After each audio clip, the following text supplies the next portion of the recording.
ஜம்மு காஷ்மீர் மாநிலம் புட்காம் அருகே உடலை உறைய வைக்கும் கடும் குளிருக்கு மத்தியில் சிறுவர்கள் தற்காப்பு பயிற்சி செய்யும் வீடியோ தற்போது சமூக வலைதளங்களில் வைரலாகி வருகிறது. காஷ்மீர், உத்தரகாண்ட், இமாச்சல் பிரதேசம் போன்ற மலை பிராந்திய மாநிலங்களில் பனிப்பொழிவு மற்றும் குளிரின் தாக்கம் அதிகரித்துள்ளது. குறிப்பாக காஷ்மீரில் பனிப்பொழிவின் தாக்கம் அதிகரித்து காணப்படுகிறது. இந்தியாவில் குளிர்கால சுற்றுலா என்று வரும்போது அதில் முக்கியமானது காஷ்மீர்தான்.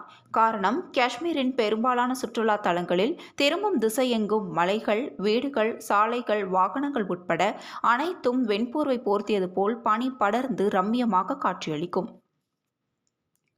தற்போது வெண்பனி போர்த்திய சொர்க்கம் போல் காட்சியளிக்கும் காஷ்மீரின் அழகை பார்த்து ரசிப்பதற்காக ஏராளமான சுற்றுலா பயணிகள் வருகின்றனர்.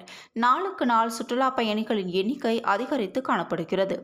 இந்நிலையில் ஜம்மு காஷ்மீர் மாநிலம் புட்காம் அருகே கடும் பனிப்பொழிவு மற்றும் குளிருக்கு நடுவே தற்காப்பு கலை பயிற்சி முகாம் நடைபெற்றது.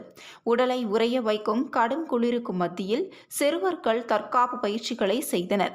இந்த முகாம் காஷ்மீர் பள்ளத்தாக்கில் தற்காப்பு கலையை ஊக்குவிப்பதை நோக்கமாக கொண்டது. கடும் குளிருக்கு மத்தியில் சிறுவர்கள் தற்காப்பு பயிற்சி செய்யும் வீடியோ தற்போது சமூக வலைதளங்களில் வைரலாகி வருகிறது.